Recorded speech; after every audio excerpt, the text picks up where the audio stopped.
ठीक है, कल जो है कुछ छोटा सा पार्ट रह गया था, उसके बारे में हम देख लेते हैं। अच्छा, दो टाइप की ग्रोथ होती है। कितनी टाइप की ग्रोथ होती है? दो टाइप की। कौन सी? कौन सी? प्राइमरी और सेकेंडरी। तो 1 मिनट, ये कौन सी ग्रोथ हुई? 1 मिनट ग्रोथ, ये भी ठीक है। आ जा, इधर आ जाओ, आ जाओ, आ जाओ, आ जाओ, इधर बैठो, जगह दो भाई थोड़ी सी। अरे वो सही तो है जगह, सही तो, यहाँ बैठो।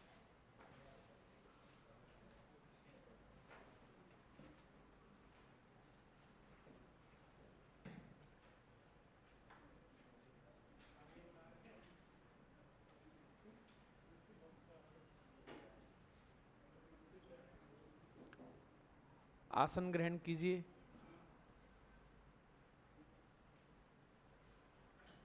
जगह दे दो भाई, आगे आ जाओ यार थोड़ा सा। हाँ, बढ़िया।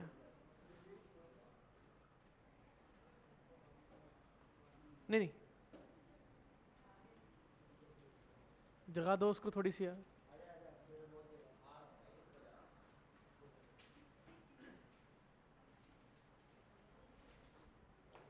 जगह दो उसको थोड़ी सी। हाँ, मैं बैठ जाऊँ। चलो भाई शुरू करते हैं।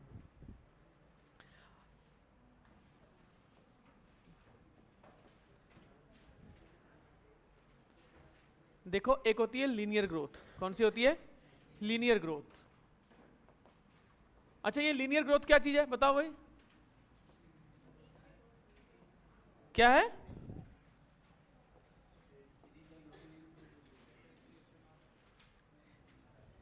ये एक्चुअल में ना विद टाइम थोड़ी थोड़ी बढ़ती है।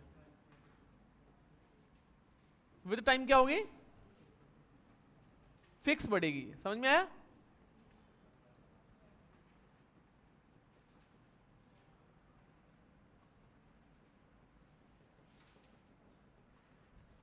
समझ में आया? विद टाइम क्या बढ़ेगी? फिक्स बढ़ेगी। इसका एग्जांपल है, फॉर एग्जांपल फॉर्मूला क्या? इसका फॉर्मूला है छोटा सा। कौन सा? एल टी, यानी कि फॉर एग्जांपल लेंथ बढ़ रही है आफ्टर टी टाइम, तो कितनी रहेगी? L nought plus R T. Simple सी बात है। यानी कि एल नॉट क्या है यहां पे? Initial length. क्या है? Initial length. इसमें बहुत सारे क्वेश्चन आते हैं कि ये क्या रिप्रेजेंट करता है। फिर दूसरे नंबर पे क्या आ जाता है? आर क्या है यहां पे? Growth rate. क्या है? और टी क्या है यहां पे? टाइम। और एल टी क्या है?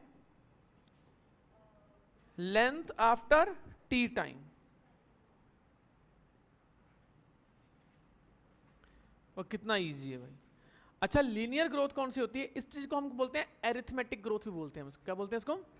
एरिथमेटिक ग्रोथ का मतलब क्या होता है? अर्थमेटिक नहीं, एरिथमेटिक। यानी कि 1 2 2 प्लस, यानी कि +1 +1 +1 होती रहेगी वो। ठीक है, तो इसको हम क्या बोलेंगे? एरिथमेटिक ग्रोथ भी हम बोलते हैं।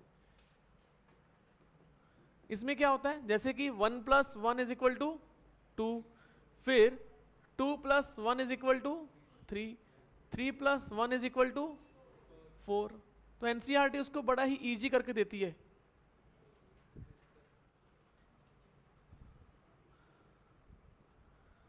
जो कि आसानी से किसी भी 4 आंखों वाले बंदों को भी समझ में ना आए, है ना? 2 आंखों वाला और ब्लाइंड पर्सन तो बहुत दूर की बात है। कुछ और सोचो, बेचारे जो अकल के अंधे होते हैं उनको क्या, कई बार क्या होते हैं बंदे अकल के अंधे भी होते हैं, है ना? और कई बंदे क्या होते हैं, बेचारे ध्यान नहीं दे पाते। इंटेलिजेंस ही ठीक होती है बट ध्यान नहीं दे पाते। किस वजह से ध्यान नहीं पाते, दे नहीं पाते?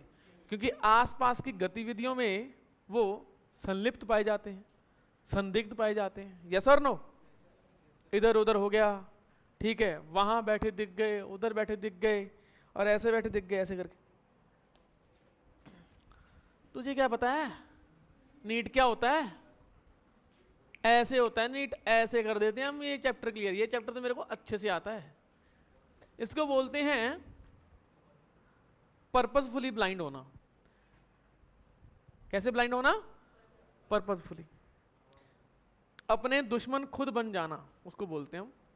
वैसे ही होते हैं बंदे। तो किस कैटेगरी में हो? जाने अनजाने में, या फिर जानबूझ के पर्पसफुली अंधे होने? और उसमें भी क्यों हो यार, इंटेलिजेंट हो उसमें भी क्यों कैटेगरी में जाना?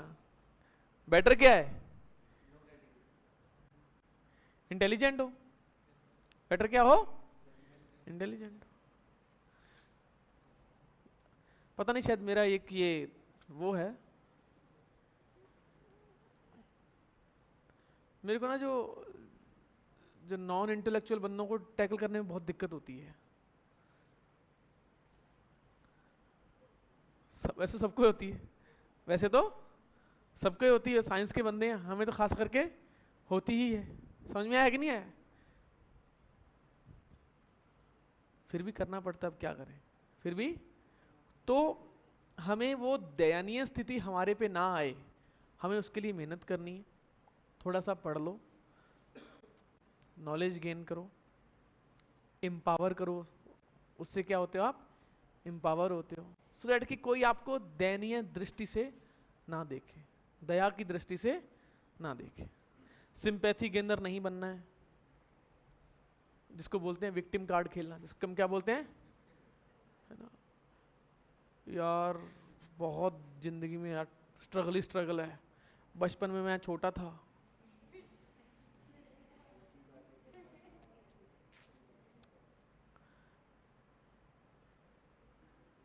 when I was young, I was small.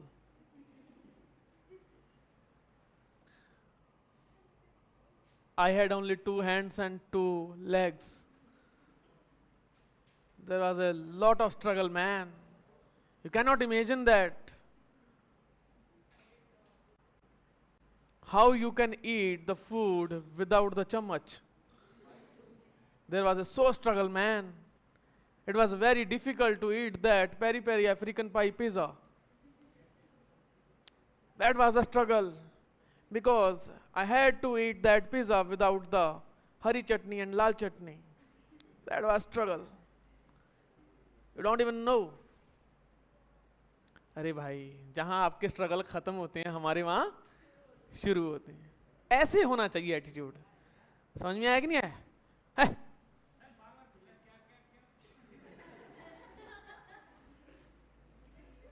कोई बात नहीं, हो जाता है, हेल्प कर दो उसको यार, कोई बात नहीं। मेरे से पूछ लेना क्लास के बाद, टेंशन मतलब बता दूंगा अलग से, वो हिंदी में बता दूंगा यार, टेंशन मत। सिंपैथी के अंदर नहीं बनना प्लीज। विक्टिम कार्ड, सिंपैथी के अंदर वो तो बिल्कुल मत करना। एक्सक्यूज, हर एक चीज के लिए एक्सक्यूज देना भी एक ना सबसे खराब एटीट्यूड की निशानी होती है। हुआ ही नहीं, पेन ही खत्म हो गया था, पेन के पीछे इंक निकल गई यार, पेन ही नहीं चल रहा था। स्मॉल टॉक्स यार, बड़ी प्रॉब्लम लेके आओ यार, बड़ी प्रॉब्लम लेके आओ। ये छोटी मोटी चिंदी प्रॉब्लम, सीरियसली डॉक्टर बनने जा रहे हो, डॉक्टर की तैयारी कर रहे हो, और आप चिंदी प्रॉब्लम। आज यार पता क्या हुआ, आज ना मैं ऐसे कर रहा था ना, तो नाखून उखड़ गए यार। तो नाखून देखना ऐसे से कर रहा है, खून निकला, नहीं नहीं नहीं, बस वो ऐसे से कर रहा है। सीरियसली कोई बड़ी प्रॉब्लम लेके आओ। खाना बना रहा था और क्या बोलते हैं उसके ऊपर तड़का लगा, और क्या बोलते हैं जोर से यहाँ पे पूरा क्या बोलते हैं वो ऑयल फैल गया, और पूरा एपिडर्मिस निकल गया, बस डर्मिस के निशान बचे हैं बस थोड़े बहुत। ये होती है बड़ी प्रॉब्लम। अब सोच रहा हूँ कि स्किन ग्राफ्टिंग करवा लूं, ये होती है बड़ी प्रॉब्लम। ये छोटी मोटी प्रॉब्लम, पानी ठंडा पी लिया, पानी गर्म पी लिया, खे खे होगी, छे छे होगी, खूं खूं होगी, ये कोई सीरियसली बड़ी प्रॉब्लम लेके आओ भाई। इसके बाद क्या है फिर 4+1 क्या हो गया 5 and so on. Usually early stage को छोड़ दो, बाकी प्लांट में ये एपिकल मेरिस्टेम हो गया, रूट एपिकल मेरिस्टेम हो गया, शूट एपिकल मेरिस्टेम हो गया, ये इसके एग्जाम्पल है। ये क्या है इसके एग्जाम्पल? एपिकल मेरिस्टेम्स, ये इसका एग्जाम्पल है, पूछा जाता है, ये बहुत बार पूछा जाता है। इसका फॉर्मूला पूछा जाता है, एल नॉट ये सब पूछा जाता है। इसका जो ग्रोथ है वो कैसे होगा वो पूछा जाता है। विद जो टाइम है एक स्टैटिक ग्रोथ होती है। एक क्या होती है? स्टैटिक ग्रोथ रहेगी। समझ में आया? स्टैटिक ग्रोथ यानी कि प्रिडिक्टेबल रहेगी।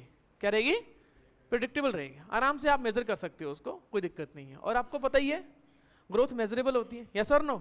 ग्रोथ को हम मेजर कर रहे हैं। नहीं ये तो बड़ी प्रॉब्लम है, काफी टाइम से हो रही है इसको। हाँ? कोई नहीं, थोड़ा बहुत कोरोना है, हट जाएगा, कोई दिक्कत नहीं। ठीक है, इसके बाद कौन सी आ जाती है हमारी? एक्सपोनेंशियल, या फिर मैं क्या बोलता हूं उसको? लॉजिकल ग्रोथ, जिसका कोई लॉजिक बनता है। जिसका क्या बनता है? लॉजिक बनता है। इसमें क्या होते हैं? 3 फेज होते हैं, ये। ठीक है, विद टाइम, और ये है ग्रोथ। इसमें क्या होता है? एक जो स्टेज आती है ये होती है लैग फेज, और ये वाली कौन सी होती है? Exponential phase. और ये वाली कौन सी होती है? Stationary phase. इसमें स्टेशनरी बॉक्स रख दिया जाता है जिसमें सब कुछ होता है। कौन सा होता है? रबर होता है, डिवाइडर होता है, और एक तरफ पेंसिल लग जाती है, एक तरफ वो होता है, क्या बोलते हैं इसको?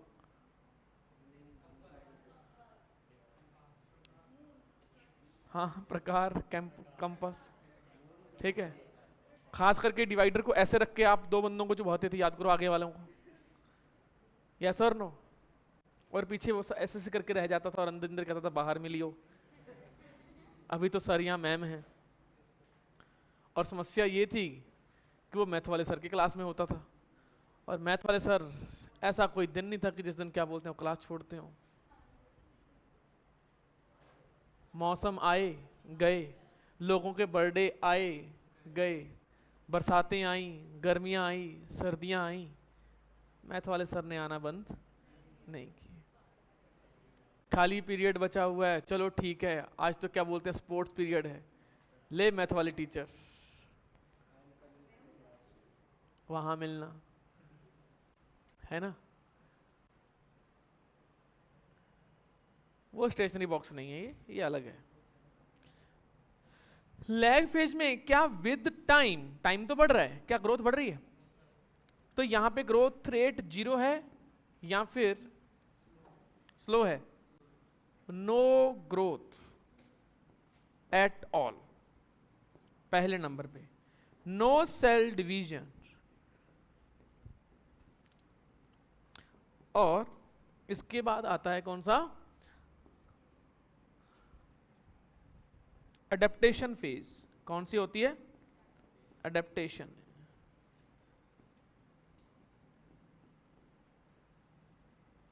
क्या मतलब है इसका? अडेप्ट करती है। कोई भी नई सेल को आप किसी दूसरे कल्चर में डालोगे, या नए ऑर्गेनिज्म को किसी कल्चर में डालोगे, किसी नए एनवायरनमेंट में लेके आओगे, तो उसकी ग्रोथ स्टैटिक हो जाएगी एक टाइम के लिए। क्यों स्टैटिक हो जाएगी?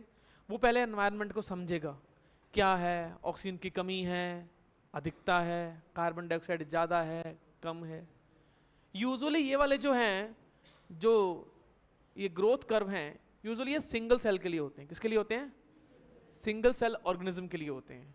इसमें से जो एक्सपोनेंशियल फेज है, इसमें सेल वही 2 से 4, 4 से 8, 8 से 16, 32, तो इसको 2 पावर n से रिप्रेजेंट करते हैं हम।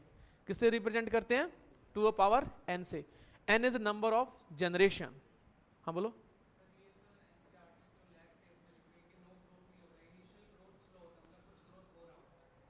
इनिशियल ग्रोथ यहाँ पे तो ग्रोथ ही नहीं है, ठीक है।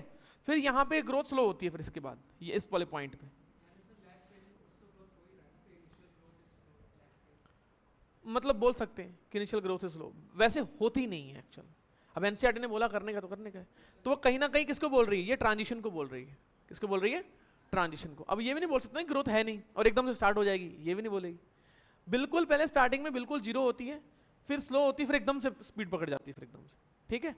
तो यहाँ पे n is equal to number of cell division या फिर नंबर ऑफ जनरेशन। ठीक है, फिर इसके बाद आती है स्टेशनरी फेज। स्टेशनरी फेज में क्या होता है, death rate is equal to growth rate, यानी कि कितनी ग्रोथ हो रही है उतनी क्या हो रही है, डेथ हो रही है। इसमें सेल डिवीजन हो रहा है, इसमें सेल डिवीजन नहीं होता। देखो इसमें सेल डिवीजन अभी भी हो रहा है, बट यहां पे न्यूट्रिशन की कमी की वजह से, स्पेस की कमी की वजह से, टॉक्सिक मटेरियल इकट्ठा होने की वजह से क्या होती है, सेल ग्रो, जितना ग्रो करती है, डिवाइड करती है, उतनी सेल मर जाती है। तो ग्रोथ क्या हो जाती है, स्टैटिक हो जाती है, स्टेशनरी ग्रोथ होती है ये वाली। समझ में आया? अब एनसीईआरटी एक और चीज मेंशन करती है, ये मेंशन करती है कि इस टाइप की ग्रोथ जो कि एक्सपोनेंशियल ग्रोथ होती है, उसको किस फॉर्मूला से रिप्रेजेंट करते हैं, वो डब्ल्यू टी। डब्ल्यू यहाँ पे वेट की बात कर रहा है, साइज की बात कर रहा है, वेट की बात कर रहा है, सेल नंबर की भी बात कर रहा है, सब चीजों को बात कर सकता है वो। देखो एनसीईआरटी 3-4 पैरामीटर लिखती है इसके बारे में, वेट, हाइट, नंबर, उसके बाद बोलती है etc, end of thinking capacity, end of thinking capacity, है ना, यही होता ना। याद करो जब आपके 4 एग्जाम्पल करने होते थे और आपको एक एग्जाम्पल आता था, tuber etc, rhizome etc, the example of tuber is potato etc. हाँ, टीचर को तो पता ही नहीं।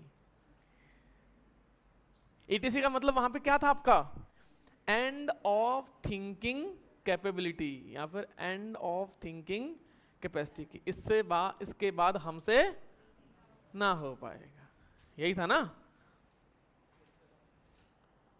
और स्पेस ज्यादा हुआ करता था,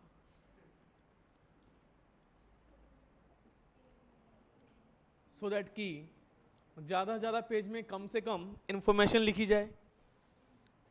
फिर शीट मांगने जाए और शीट मांगते ऐसे आए, एक्स्ट्रा शीट, और साइड वाला बंदा बोल रहे इसको कहां से आता है भाई, इसको कहां से आ गया, ये तो मेरे साथ बैठ के ताश पीट रहा था, वहां पे उनो खेल रहा था, ये तो है ना, इसको कहां से आ गया। फिर रिजल्ट आता है, दोनों पास नहीं, एक ऐसा बंदा पास जो कभी पढ़ता दिखता ही नहीं था। ये कौन है, ये पैदा कब हुआ, ये क्लास में कब दिखा, ये कब आया। कुछ ऐसे भी महानुभाव आपको देखने को मिल जाते हैं। एनसीईआरटी बोलती है यहां पे W0 प्लस वही एल्गोरिदम हमारा एंड T इनटू हो गया क्या, चलो मान लेते हैं, इनटू मान लेते हैं।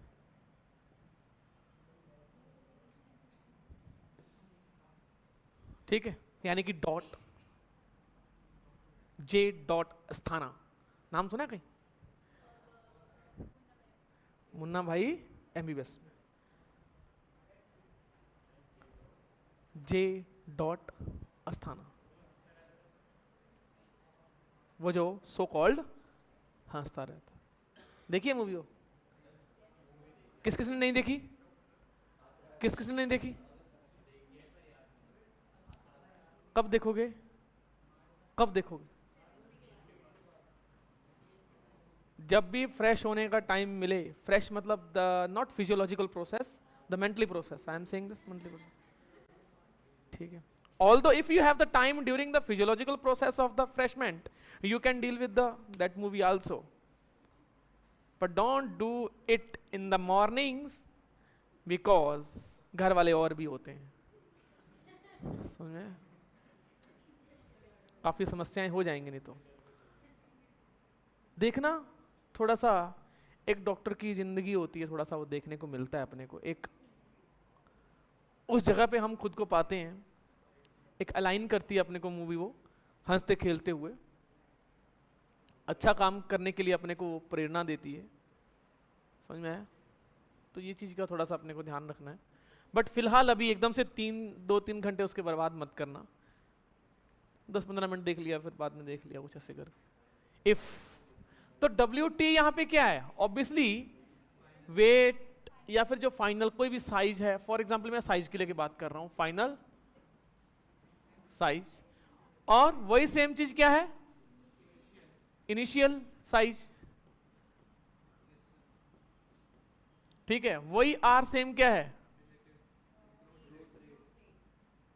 और टी क्या है यहां पे,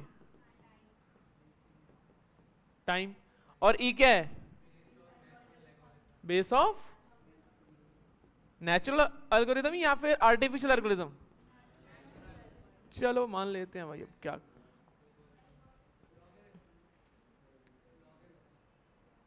एल्गोरिदम, क्या करें, सोशल मीडिया देख देख के एल्गोरिदम ही याद आ जाता है।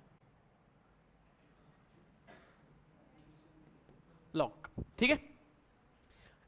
यहां पे कई बार ना ई की वैल्यू पूछ ली जाती है, ये आयोटा नहीं है, this one is not iota. कुछ सुना है कहीं आयोटा? एक एक्सपेरिमेंट था कोई इलेक्ट्रॉन की, कोई वेट पता करने के लिए, कोई ड्रॉप मेथड था कोई, शायद ऑयल ड्रॉप मेथड, तो उसके फॉर्मूला में शायद, हाँ मिलीगन एक्सपेरिमेंट है ना, तो उसमें आयोटा यूज किया था उसने शायद उसके कैलकुलेशन से। कैलकुलेशन आई अभी सिलेबस से बाहर आपके, फिर तो क्या ही बचाया एक्सपेरिमेंट में उसमें, बस इतना एक्सपेरिमेंट भी हट गया क्या, वो भी हटा दिया बस। फिर कह रहे हैं हमें साइंस आ जाए, साइंस की अलाइनमेंट नहीं बताई। सोचो कितना तगड़ा दिमाग रहा होगा, जो चीज है नहीं, दिखती नहीं है, उसका वेट पता करना। अगर आपको यहां बोलूं कि ये एयर है, इतना सा ये मैंने उठा के दे दिया, इसका वेट पता करो, आग लगे, दिमाग खराब है तेरा, इसको जाओ भाई आगरा लेके जाओ इसको। दिल्ली में आगरा नहीं, आगरा में मेंटल हॉस्पिटल, नाम तो अभी भी आगरा ही चलता है, नाम तो अभी भी आगरा ही चलता है। अब तो नोएडा में भी है, अब तो नोएडा में भी है।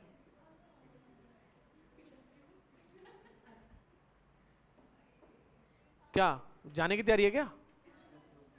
बता देना भाई, बता देना, मैं डॉक्टर से बात कर लूंगा, बोलूंगा थोड़ा सा पैसे वैसे कम लेना, है ना, कोशिश करना कि फ्री में ही इलाज हो जाए। ये वाला हो गया, ठीक है, ये वाला हो गया। इसके बाद चलो हम देखते हैं फोटो पीरियडिज्म। सुना आपने? मैंने आपको एक चीज बोली थी कि एलडीपी के बारे में आप देख लेना, SDP, LDP, for example long day plant, scenario 1 critical day period, हो सकता है उसका 10 घंटे हो सकता है उसका 9 घंटे हो, उससे ज्यादा की लाइट उसको मिलनी चाहिए, और डार्क पीरियड मिलना चाहिए उसको। तो क्या कर जाएगा वो, फ्लावर कर जाएगा, उसकी फ्लावरिंग हो जाएगी। कौन से, इस कलर से बना देते हैं हमारा so called favourite colour for this one. इसके बाद क्या है, अगर लॉन्ग डे प्लांट को कंडीशन 2 अगर उसको क्रिटिकल से कम मिले, तब भी उसकी क्या बोलते हैं, कोई फ्लावरिंग नहीं होगी। Is it clear? कोई फ्लावरिंग नहीं होगी। कंडीशन 3 अगर उसको क्रिटिकल लेंथ से वो है, दिक्कत है, बट एक उसको बीच में फिर से मिल गया, एक फ्लैश ऑफ लाइट मिल गई, तो हो सकता है उसकी फ्लावरिंग हो जाए। ये एनसीईआरटी मेंशन नहीं करती है।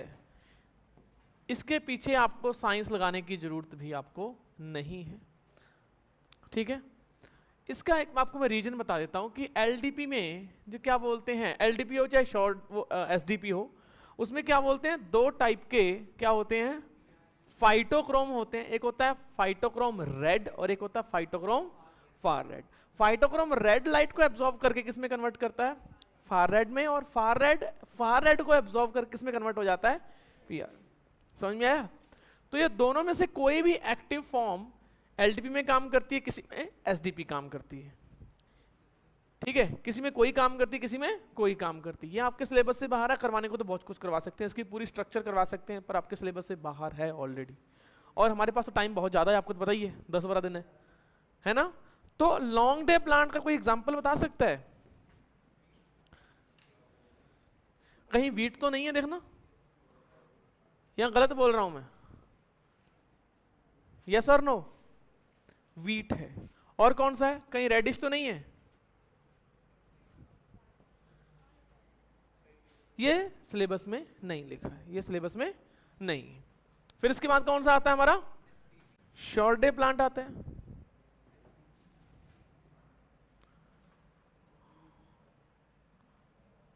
यार ये तो बड़ी गड़बड़ वाली बात है, बहुत गड़बड़ है ये तो, ये सिलेक्ट ही नहीं करता ना ये।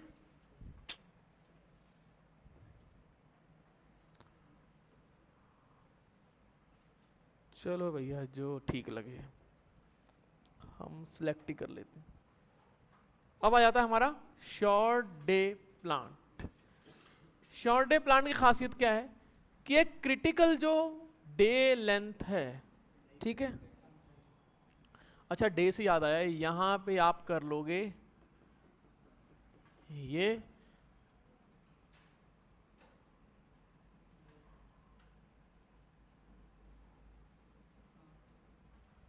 ठीक है, हो गया ये।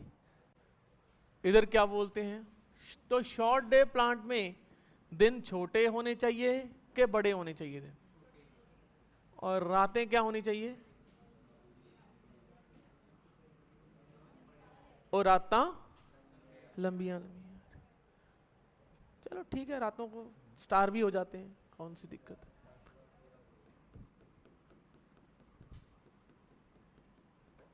तो ये हो गया। क्या लगता है फ्लावरिंग होगी? नहीं होगी? कौन महान भाव कह रहे हैं कि फ्लावरिंग नहीं होगी? क्या चीज? शॉर्ट डे प्लांट क्रिटिकल से ज्यादा की नाइट है, तो क्या लगता है फ्लावरिंग होनी चाहिए कि नहीं होनी चाहिए? होनी चाहिए। यस और नो? इसके बाद कंडीशन 2, अगर मैंने क्रिटिकल से कम कर दी, कौन सी? Night period. इसके लिए क्रिटिकल क्या है, नाइट पीरियड या day period? Night period critical है। उसके लिए क्रिटिकल क्या था? Day period. समझ में आया? तो इसमें क्या लगता है फ्लावरिंग होगी? नहीं होगी। सिनेरियो 3 जो कि एनसीईआरटी मेंशन नहीं करती है, वो ये कि अगर इसकी क्रिटिकल नाइट कंप्लीट हो रही है, बट बीच में क्या बोलते हैं, एक क्या आ गया? फ्लैश आ गया।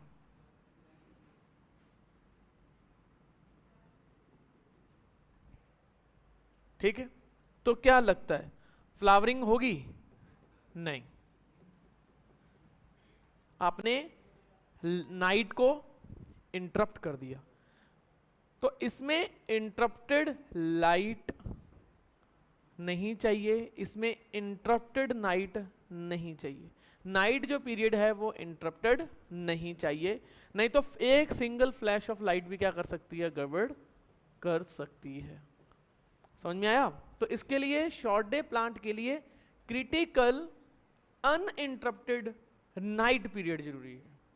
Critical uninterrupted night period. पर नहीं जी, हमें तो क्या करना है, लगा दिए पौधे बढ़िया, उसके नीचे क्या बोलते हैं, लगा दी लाइट, टिक, बढ़िया लग रहे हैं, ग्रीन ग्रीन ग्रीन ग्रीन। अरे भाई आपने उसका फ्लावरिंग रोक दिया, और फ्लावरिंग ही उसका क्या है? रिप्रोडक्शन है।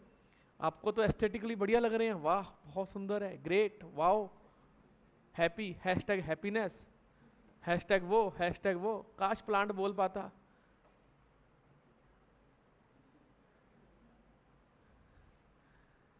ये क्या पैरों में लगा दिया, जिंदगी बर्बाद कर दी मेरी। फ्लावरिंग नहीं होगी, पोलन नहीं होगा, फर्टिलाइजेशन नहीं होगी, रिप्रोडक्शन खत्म। आई ले यू सेल्फी, वहां पे खड़े हुए, अच्छा लग रहा है यार ये सीन, कितना अच्छा लग रहा है ये, है ना, विद नेचर, और नेचर को इंटरप्ट करके विद नेचर। और खास करके शादी के टाइम पे तो, वो पेड़ के ऊपर ही 4 फ्लड लाइट लगा रखी होती है उन्होंने, उसी के ऊपर चल रही होती है, पूरी पूरी तेज लाइट चल रही होती है, और नीचे धमा चौकड़ी, ये धमा चौकड़ी बुरे हाल से लोग डांस कर रहे हैं। वो पेड़ कह रहा है यार कहाँ पल्ले पड़ गई। फिर इसके बाद क्या आता है? वर्नलाइजेशन। अच्छा एक चीज याद रखना, ऐसा क्या होता है, ऐसा क्या होता है, चाहे वो शॉर्ट डे हो चाहे वो लॉन्ग डे प्लांट हो, कौन सा ये जो पीआर है, पीएफआर, जो फाइटोक्रोम जो है, ये कहां प्रेजेंट होते हैं? लीफ में, स्टेम में, या फिर रूट में? किस में प्रेजेंट रहेंगे? लीफ में प्रेजेंट रहेंगे। वो क्रिटिकल डे लेंथ और क्रिटिकल नाइट लेंथ को क्या करेंगे? वो परसीव करेंगे, और उसके बाद वो एक टाइप का पिगमेंट वो क्या करेंगे? प्रोड्यूस करेंगे। मतलब एक टाइप का प्लांट हार्मोन प्रोड्यूस करेंगे, जिसकी वजह से क्या होगी? फ्लावरिंग होगी। ये जो है, जो प्रोड्यूस हो रहा है और ट्रांसफर हो रहा है, उसको हम बोलते हैं फ्लोरिजन। फ्लावरिंग को जनरेट करने वाला, दैट इज कॉल्ड फ्लोरिजन। हो गया, आगे बढ़े। इसका एग्जाम्पल क्या है? होगा राइस, यस और नो? होगा राइस। एक इसके बाद आते हैं कौन से? Day neutral plant. वो कहेंगे हम ना मानने वाले, तुम डिस्को करो, तुम डांस करो, तुम लाइटें लगाओ, तुम लाइटें ना लगाओ, हमें फर्क ना पड़ता। ये बिल्कुल हमारी तरह ढीठ हैं, ये प्लांट हमारी तरह, इनको कोई फर्क नहीं पड़ता। ये सुबह 4 बजे उठ भी जाएं और क्या पता 4 बजे सोने चले जाएं, इनको कोई फर्क नहीं पड़ता है, तब भी इनको फ्लावरिंग होनी ही होनी है। समझ में आया? ऐसे प्लांट को हम बोलते हैं डे न्यूट्रल प्लांट। ये तीसरी कैटेगरी है, इनको कोई फर्क नहीं पड़ता। होगा कोई ना कोई कॉटन नाम का कोई,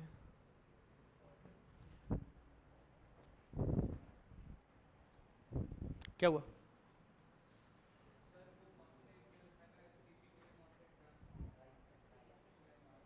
इसके लिए राइस एक एग्जांपल है, इसका राइस।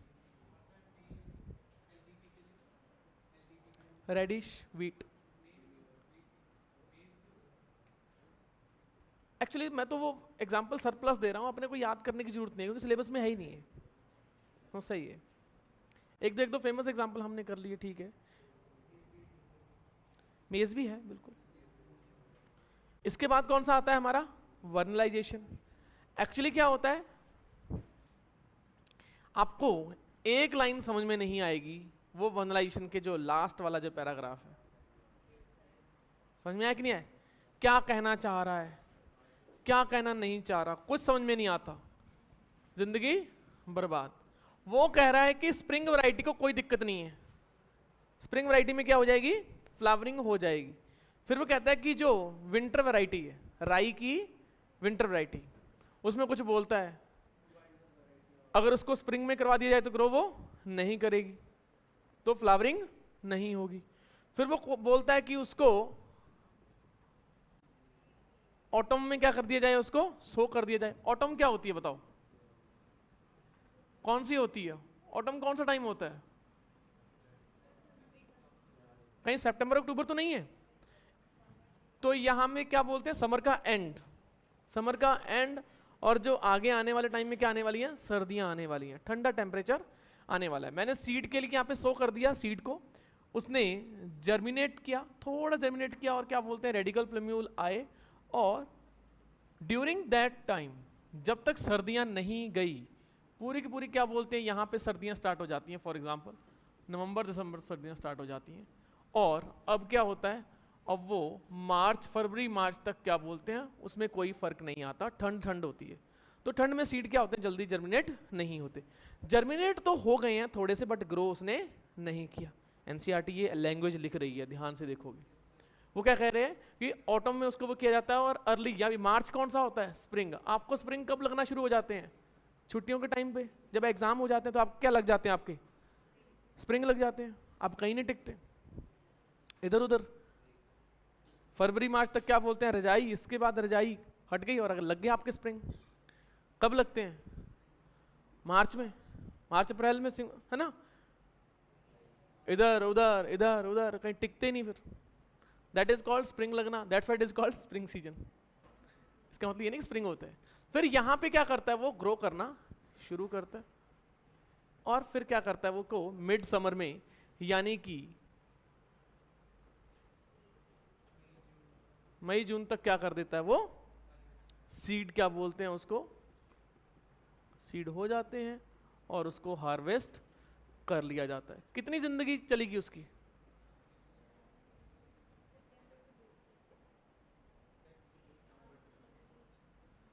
क्या चीज, सितंबर से, सितंबर, अक्टूबर, नवंबर, दिसंबर, जनवरी, फरवरी, मार्च, अप्रैल, मई, जून, कितने चलेंगे, 10 महीने। ये होती है विंटर वैरायटी। ये कौन सी होती है,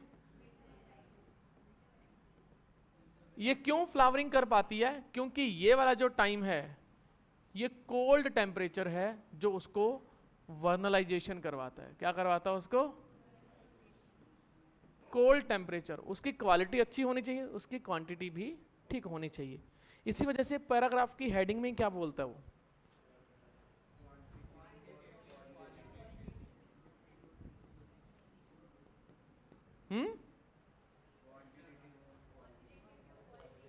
दोनों के ऊपर फर्क डालता है।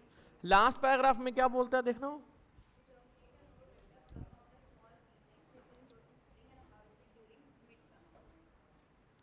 खतरनाक ही खतरनाक लैंग्वेज है उसकी, यस और नो।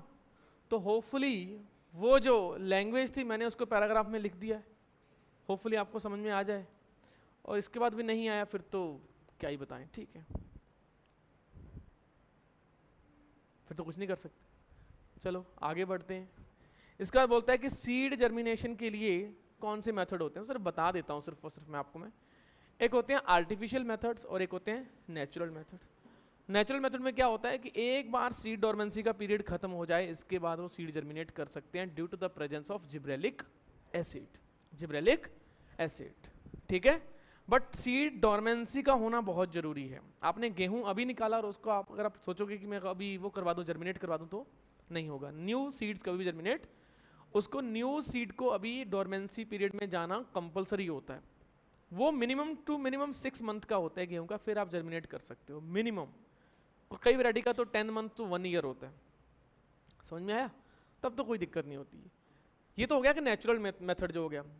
कई होता है, कई केस में क्या होता है, फॉर एग्जांपल कुछ सीड ऐसे होते हैं जिनका सीड कोड बहुत क्या होता है, स्ट्रांग होता है, तो उसको आर्टिफिशियली मेथड से उसको क्या करना पड़ता है, अपने को तोड़ना पड़ता है।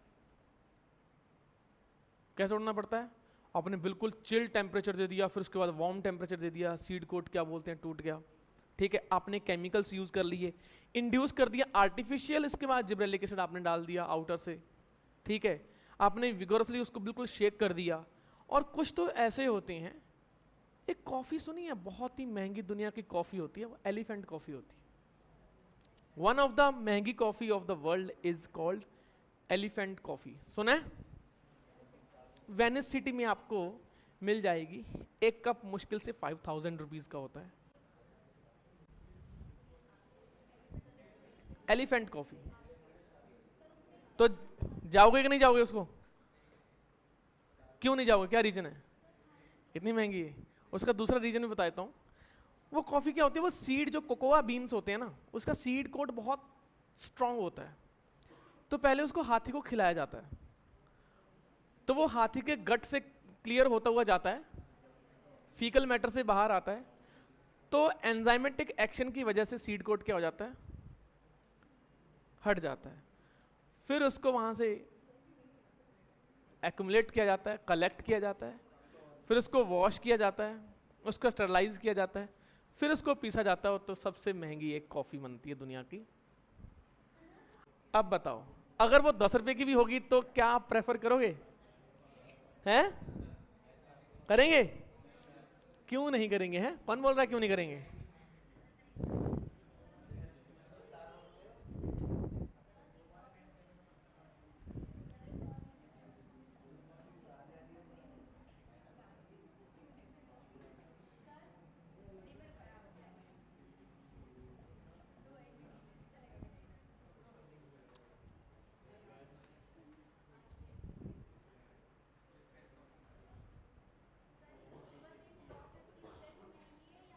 और वो वाली कॉफी होती है black ivory coffee. Elephant poo coffee, yup yup yup.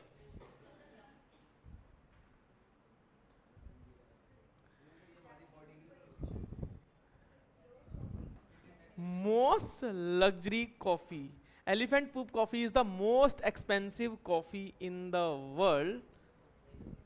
अरे कौन सी डेलेगन्ना कॉफी कौन सी थी वो? वो चला था ना ट्रेंड, वो ठंडी मीठी और एक कौन सी फीकी मीठी, कुछ अजीब सी थी वो। मैंने भी कोशिश करने की कोशिश की,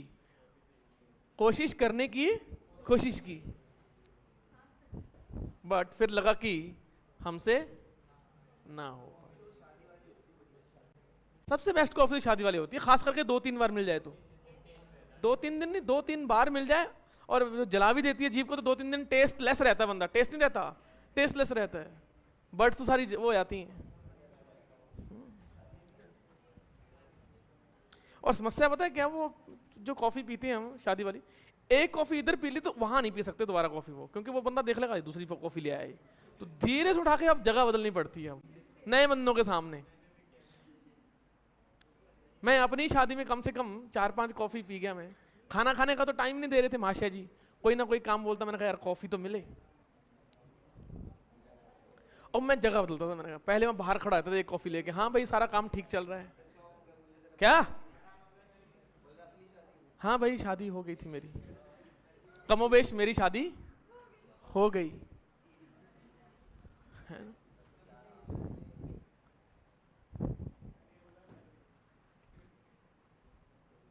क्या चीज?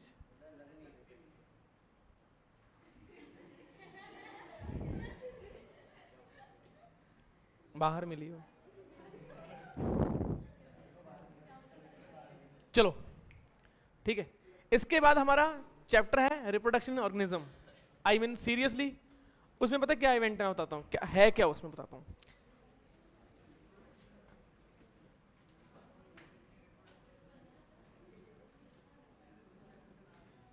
Asexual reproduction,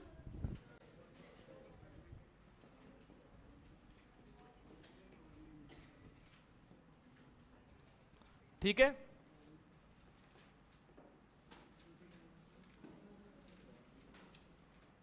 binary fission,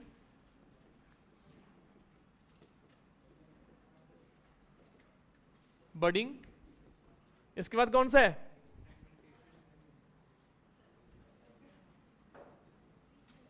fragmentation. Binary fission तो हो गया है। ओ, ओ।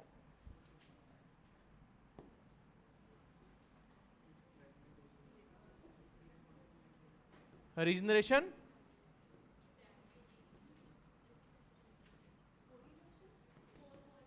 स्पोर फॉर्मेशन या फिर sporulation, but spore formation is good, sporulation step थोड़ा सा ठीक नहीं है। और इसके बाद बिल्कुल ही डिफरेंट आ जाता है, कौन सा?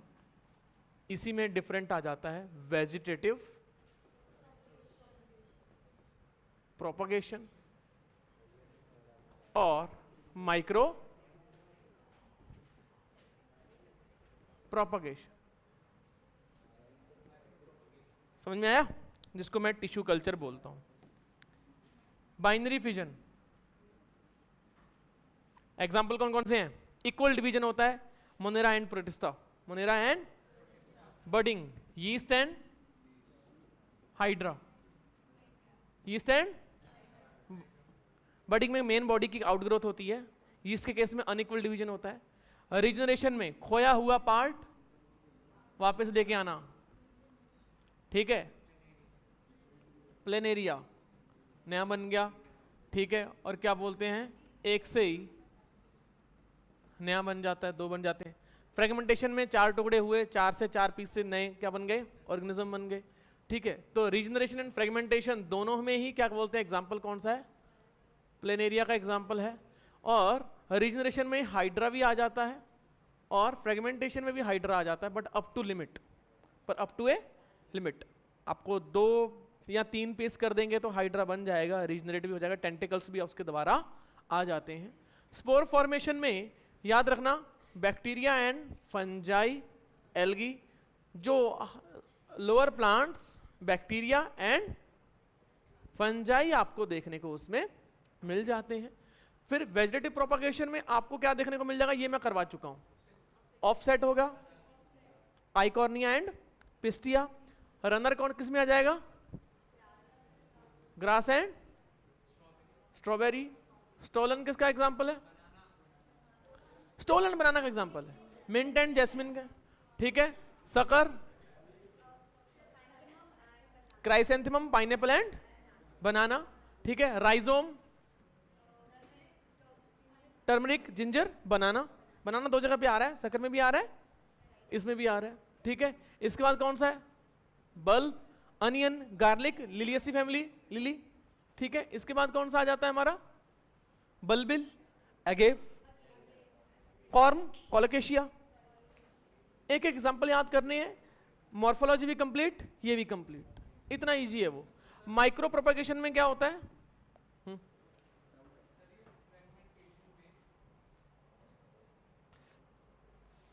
रीजनरेशन जरूरी नहीं है कि वेजिटेटिव प्रोपगेशन हो ही हो, बट फ्रेगमेंटेशन फॉर श्योर एक वेजिटेटिव प्रोपगेशन मेथड है। रीजनरेशन जरूरी नहीं है कि हर केस में क्या हो, वो वेजिटेटिव रिप्रोडक्शन हो। फॉर एग्जांपल छिपकली की जो है टेल टूट जाती है तो एक पार्ट से ही रीजनरेट हो पाता है, पूरा दोबारा ऑर्गेनिज्म टेल से तो नहीं बना दोबारा ऑर्गेनिज्म।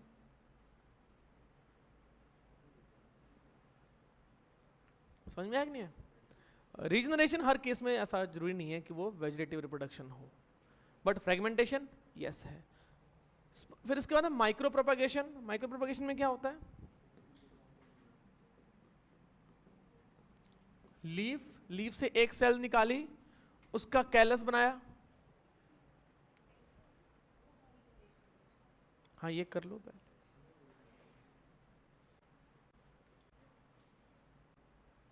क्या हुआ, क्या डेड बॉडी रीजनरेट करती हैं, डेडपूल में रीजनरेट करता है, वो रिसरेक्शन होता है, रीजनरेशन नहीं होता वो।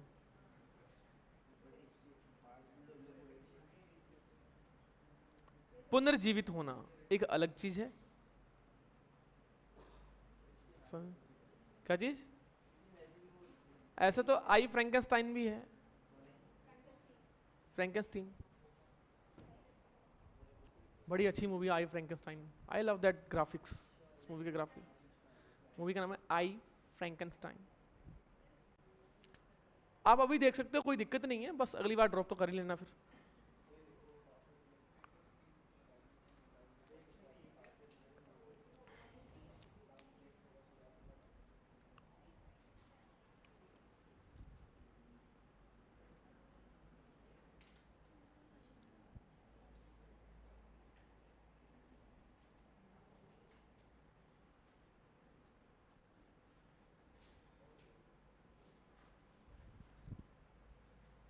एक सेल को बाहर निकाला, ऑक्सिन एंड साइटोकाइनिन का इक्वल रेशियो रखा, ठीक है, क्या बन गया, कैलस। फिर इसके बाद ऑक्सिन ज़्यादा, साइटोकाइनिन कम, क्या हो गया, रूटिंग। क्या हो गया, रूटिंग। फिर ऑक्सिन कम, साइटोकाइनिन ज़्यादा, क्या हो गया उसमें, रूटिंग के साथ शूटिंग। प्लांटलेट बन गया, छोटे गमले में ले गए, चलो भाई एक सेल से ही पूरा प्लांट बन गया। इसको हमने क्या बोल दिया, प्लांट टिश्यू कल्चर या फिर माइक्रो प्रोपगेशन। एसेक्सुअल रिप्रोडक्शन की खासियत क्या है, क्या होता है, फास्ट होता है कि स्लो होता है, फास्ट है। कॉम्प्लेक्स है या इजी है, सिंपल प्रोसेस है। जेनेटिक वेरिएशन आएगी, बताओ भाई, नहीं आएगी, आएगी कोई, कैसे वेरिएशन आएगी, जब है ही क्लोनिंग, तो क्या क्लोनिंग हो रही है इसमें, यस और नो। अब मेरे को ये बताओ, जेनेटिक वेरिएशन हो गया, क्लोनिंग हो गई, क्या इसमें मियोसिस इन्वॉल्व है, नहीं। रिडक्शनल डिवीजन इन्वॉल्व है, नहीं। ऑलवेज क्या इन्वॉल्व होगी, ऑलवेज क्या होगी, माइटोसिस। गैमेटोजेनेसिस हो सकती है, हो सकती है, मे बी, बट गैमेटोफ्यूजन यानी कि fusion of gamete never ever, कभी नहीं होगी। गैमेट बने चाहे ना बने, गैमेट से दोबारा एक कंप्लीट ऑर्गेनिज्म बन सकता है, बट गैमेट फ्यूजन कभी भी नहीं होगा, सिंगेमी कभी भी नहीं होगी, फर्टिलाइजेशन कभी भी नहीं होगा। Is it clear? ये क्या हो गया, पूरा पूरा क्या हो गया हमारा इस सेक्सुअल रिप्रोडक्शन के फीचर। समझ में आया कि नहीं आया? इसके बाद कौन सा है? Sexual reproduction. तो इसमें 3 है, कौन कौन से हैं? Pre fertilization events, pre fertilization events. इसके बाद कौन सा आता है? फर्टिलाइजेशन। इसके बाद कौन सा है? पोस्ट फर्टिलाइजेशन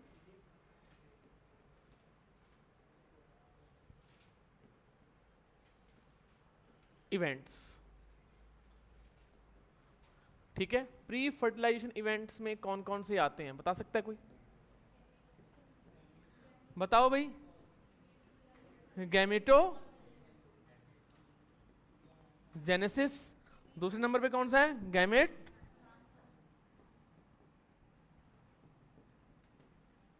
ठीक है, गैमेटोजेनेसिस माइटोसिस से भी हो सकते हैं,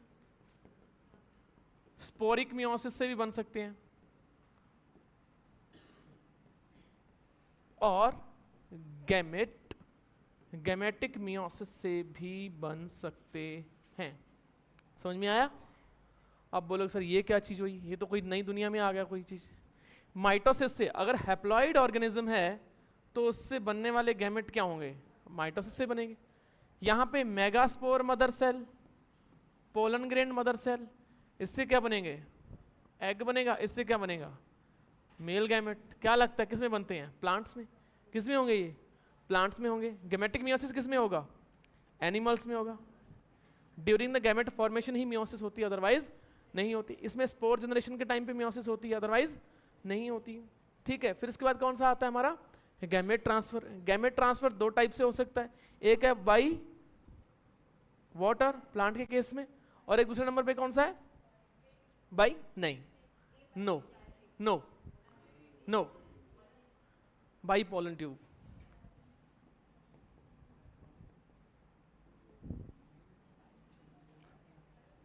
पोलन गैमेट है क्या? पोलन गैमेट है? गैमेटोफाइट है। तो गैमेटोफाइट के ट्रांसफर को आप गैमेट ट्रांसफर तो नहीं बोल सकते ना। फिर पोलन ग्रेन के ट्रांसफर यानी कि मेल गैमेटोफाइट के ट्रांसफर को गैमेट ट्रांसफर बोल सकता हूं मैं, या फिर मेल गैमेटोफाइट से फीमेल गैमेटोफाइट के अंदर जो एग सेल है वहां तक के ट्रांसफर को मैं गैमेट ट्रांसफर बोलूं तो बेटर है ना। अगर after landing on the stigma, अगर पोलन ग्रेन से होते हुए एग सेल तक गैमेट पहुंचता है तो कैसे पहुंचता है? किससे पहुंचता है? उस प्रोसेस को गैमेट ट्रांसफर नहीं बोलते, पोलन ग्रेन के ट्रांसफर को, उसको बोलते हैं पॉलिनेशन। उसको हम क्या बोलते हैं? That is totally different scenario. Yes, gametophyte से गैमेट फीमेल गैमेटोफाइट तक पहुंचने को हम क्या बोलते हैं? गैमेट ट्रांसफर बोलते हैं। यहां पे क्या होता है, ये जो गैमेट्स होते हैं फ्लैजिलेटेड होते हैं। इस केस में पोलन ग्रेन तो मेल गैमेटोफाइट है, वहां पे यहाँ पे मेल गैमेटोफाइट ही खुद वहां पे लैंड कर गया स्टिग्मा के ऊपर। अब बोलेगा कि भाई मेरे को मेल गैमेट ट्रांसफर करना है थ्रू पोलन ट्यूब। इस प्रोसेस को बोला जाता है ज़ूइडोगैमी। क्या बोला जाएगा? ज़ूइडोगैमी। और इस वाले क्या बोला जाएगा? सिफोनोगैमी। साइफन यानी कि ट्यूब, सिफोनो एक आग का दरिया है और डूब के भी जाना है, तैर के भी जाना है, सब आएगा। ठीक है, फर्टिलाइजेशन आ जाता है। फर्टिलाइजेशन एक्सटर्नल भी हो सकता है, इंटरनल भी हो सकता है। एक्सटर्नल में क्या है, एक्सटर्नल में कौन से आते हैं, मोस्ट ऑफ एल्गी, और कौन से आते हैं,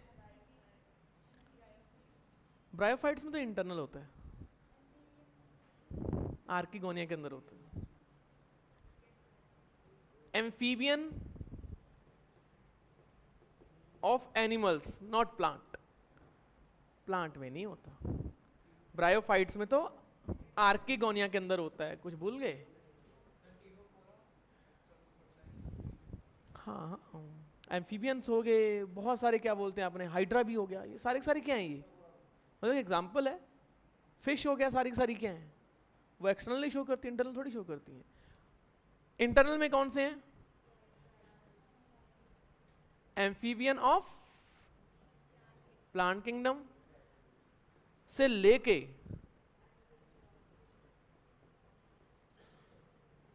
mammals, birds,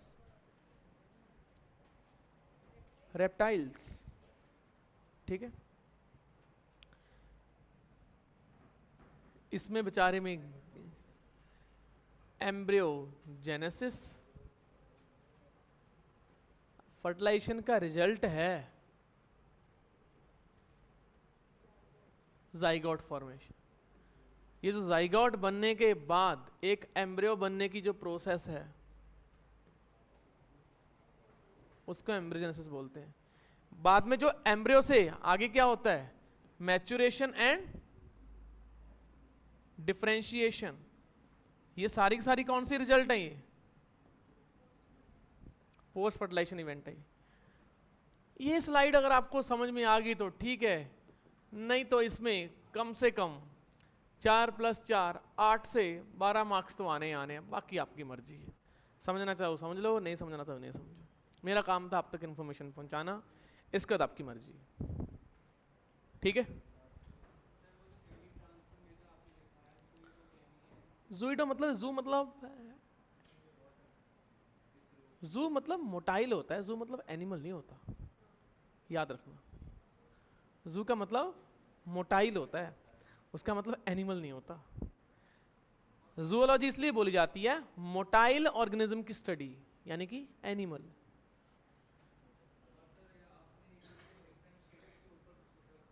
embryogenesis, maturation and differentiation, for sure. आंखें बनना, टिश्यू का डेवलपमेंट होना, पोस्ट मोस्टली फिशेस। हाँ मतलब मोस्टली फिशेस। अब बाकी जो है वो तो आपको जियोलॉजी में आपको पता होगा, उसमें तो मैं कमेंट नहीं करूँगा। मोस्ट फिशेस हो गया। एम्फीबियन में आपको क्या देखने को मिल जाएगा, एक्सटर्नल फर्टिलाइजेशन आपको देखने को मिल जाता है। एक बस आपको एक टाइप ऑफ गैमेट हैं वो करवा देता हूँ, मर्जी आपकी है, इसके बाद करना चाहो कर लेना, नहीं करना आपको आपकी मर्जी है।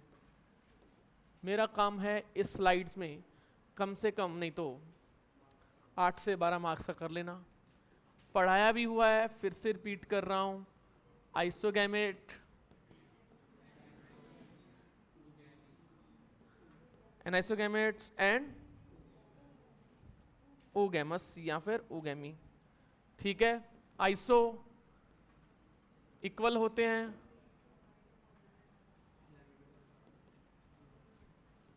हो सकता है अनइक्वल हों, फ्लैजिलेटेड भी हों। यूडोरिना, इसमें क्या आ जाएगा, यूलोथ्रिक्स, इसमें क्या आ जाएगा, स्पाइरोगाइरा, इसमें क्या आ जाएगा, क्लेमाइडोमोनास, वॉल्वॉक्स, फ्यूकस,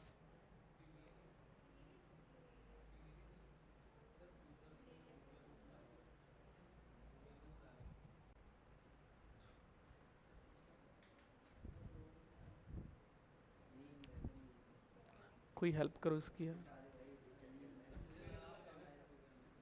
मुंह से निकल गया, जुबान टूट गई, कोई बात नहीं, हो जाता। फ्यूकस, वॉल्वॉक्स, फ्यूकस, क्या पता रेड एल्गी हो, बट याद रखना उसमें स्मॉल तो होता है, एक्सेप्शनली नॉन मोटाइल होता है। एक्सेप्शनली क्या होता है? Non motile. कारा, एनिमल्स, यस और नो? हो गया। क्लेम आइडोमोनास हटा दिया है, पुरानी एनसीईआरटी में दिया हुआ है, नई एनसीईआरटी में यूडरीना बोलता है वो। क्लेम आइडोमोनास आइसो और एनाइसो दोनों में आता है, इवन कुछ तो ऊगेमस भी होती हैं। तो क्लेम आइडोमोनास जीनस है, स्पीशीज कौन सी स्पेसिफाई करो, ये दिक्कत है ना। सब आता है उसमें, इसी वजह से क्वेश्चन आता नहीं है इसमें से। हो गया क्लियर?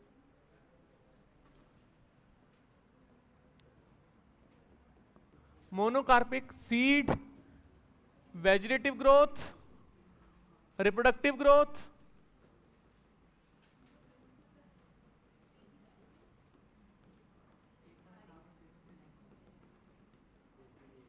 Senescence, death. ठीक है, ये वाली जो ग्रोथ है इसको मैं क्या बोलूंगा? वेजिटेटिव। इसके ये वाली क्या बोलूंगा मैं? फ्लावरिंग। या फिर क्या बोलूंगा उसको मैं? क्लास खत्म होगी क्या? तो फिर बात क्यों हो रही है? इसके बाद कौन सी फेज है? एंड फ्लावर ओनली वंस या लाइफ है उसकी? मोनोकार्पिक में एनुअल भी हो सकते हैं या सिर्फ और सिर्फ एनुअल ही होते हैं? बाइनियल नहीं होते? पेरेनियल नहीं होते? पेरेनियल नहीं होते? बैम्बू की स्पीशीज की 60 साल की उम्र है। स्ट्रोबिलेंथस कुंथियाना 12 साल की उम्र है। 12 साल में एक बार नहीं, 12 साल में फ्लावरिंग करके मर गए बस।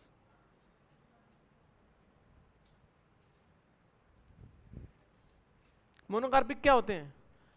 वो एज नहीं बताते, याद रखना, वो एज नहीं बताते। Fruiting only once, that's it. अगर ये किसी को समझ में नहीं आती फिर तो कोई इलाज नहीं है। जिंदगी चाहे 1 साल की हो, चाहे 2 साल की हो, चाहे 10 साल की हो, चाहे 50 साल की हो, 100 साल की हो, एक क्लियर, क्रिस्टल क्लियर है, मोनोकार्पिक, नॉट मोनोकार्पेलरी। मोनोकार्पिक का मतलब ये है flowering only once, that's it. इसमें एनुअल भी आ जाते हैं, बाइनियल भी आ जाते हैं और पेरिनियल भी आ जाते हैं। पता नहीं क्या स्पेलिंग है इसकी, याद नहीं आ रहा। एनुअल में कौन सा है? Wheat, rice. इसमें कौन सा आ जाता है? रेडिश, बंद गोभी, खुली गोभी, फूल गोभी, बिना फूल वाली गोभी, सब आ जाती है इसमें। अरे सुधर जा चाचा, शरीफ मत बन। शुगर बीट, अच्छा चलो मान लेते हैं। अब खुश, हैप्पी? कैरेट,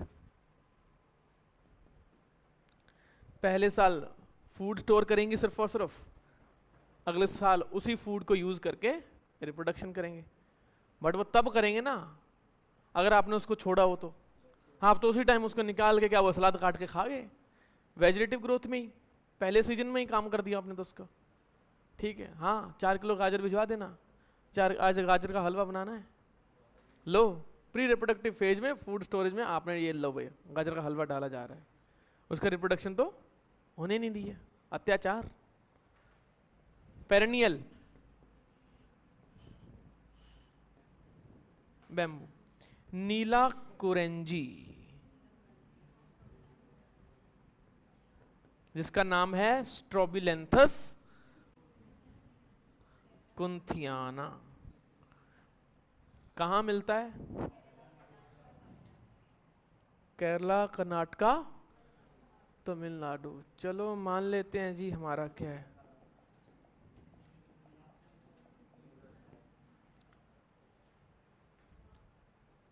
जिस पहाड़ों पे ये मिलता है फ्लावरिंग आफ्टर 12 ईयर्स उसके बाद डेथ हो जाती है इसकी।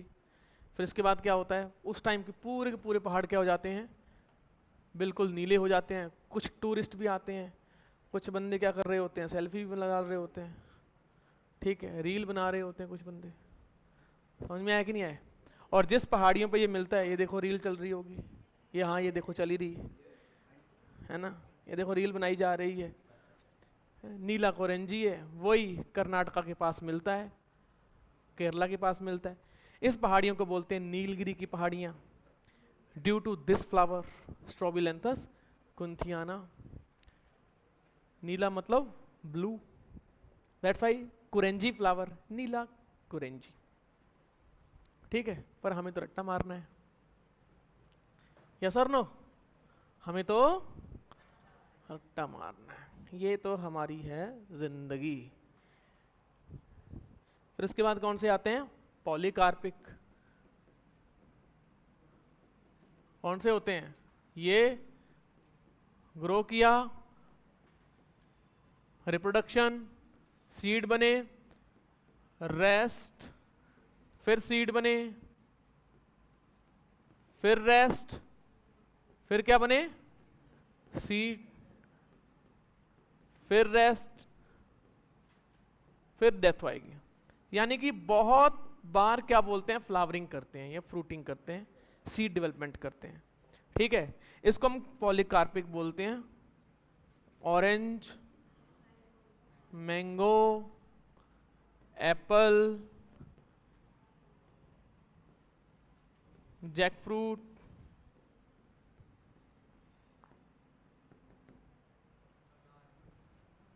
ETC। आपकी फेवरेट स्लाइड दिखाते हैं, ये लो, फ्री।